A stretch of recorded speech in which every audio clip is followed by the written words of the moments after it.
ఇట్లు మీ శ్రీలు ఛానల్కు స్వాగతం. శ్రావణ మాసంలో రెండవ శుక్రవారం సందర్భంగా అమ్మవారికి నేను చేసిన ప్రసాదాలు పులగం, గోధుమ పిండితో అప్పాలు మరియు దద్దోజనం, ఈ 3 రకాల ప్రసాదాలు చేసి అమ్మవారికి నైవేద్యం పెట్టానండి.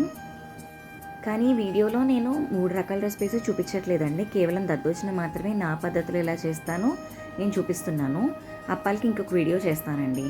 ముందుగా ఒక ఇత్తడి గిన్నె తీసుకున్నానండి. ఇవాళ నేను గ్లాస్ బియ్యంతో దద్దోజనం చేస్తున్నాను. మామూలుగా మనం అన్నం వండడానికి తీసుకునే నీళ్ళు కన్నా ఇంకో గ్లాసు నీళ్ళు ఎక్కువ తీసుకోవాలండి. దద్దోజనానికి కొంచెం మెత్తగా ఉంటేనే బాగుంటుంది కాబట్టి నేను శుభ్రంగా 2-3 సార్లు కడిగేసుకుని ఒక 3 గ్లాసులు నీళ్ళు పోసుకొని నేను అన్నం ఇలా మెత్తగా ఉడికించేసుకున్నానండి.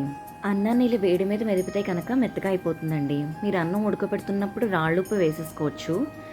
నేనైతే మెత్తటుప్పు అన్నం పొయ్యి మించి దించేసిన తర్వాత వేస్తున్నానండి. తర్వాత పోపుకు ఒక మూకుట్లో కొంచెం శనగపప్పు, మినప్పప్పు, జీలకర్ర, ఆవాలు, ఇందులో మిరియాలు వేస్తే బాగుంటుందండి. 4 మిరియాల గింజలు, కారానికి సరిపడా కొంచెం పచ్చిమిర్చి, చిన్న అల్లం తరుగు, ఎండుమిర్చి, కరివేపాకు ఇవన్నీ వేసేసి పోపు పెట్టేసుకున్నానండి. లాస్ట్లో ఇంగువ కూడా వేసేసాను. దద్దోజనంలోకి కాచి చల్లార్చి తొరక కట్టిన పాలు ఒక అరకప్పు పాలు తీసుకుని వేస్తున్నానండి. మనం దద్దోజనం తయారు చేసేసి అమ్మవారికి నివేదన చేసి మనం తిందాం అనుకున్న టైంకి పాలు తోడకపోతే కాబట్టి పర్వాలేదండి. నేను తోడుపెట్టిన పెరుగు ఏదైతే ఉంటుందో దాన్ని నేను కవ్వంతో చిలికేసుకుని పెరుగు కూడా ఇందులో వేసేస్తున్నానండి. మనం పల్చగా వేసుకుంటే కనుక జారుగా అయిపోతుందండి. కొంచెం చిక్కగానే పోసుకోవాలి. దద్దోజనం ఎక్కువసేపు పులిసిపోకుండా ఉండాలంటే అన్నం ఉడికిన తర్వాత వెంటనే పాలు పెరుగు పోయకుండా కొంచెం సేపు చల్లారనివ్వాలండి.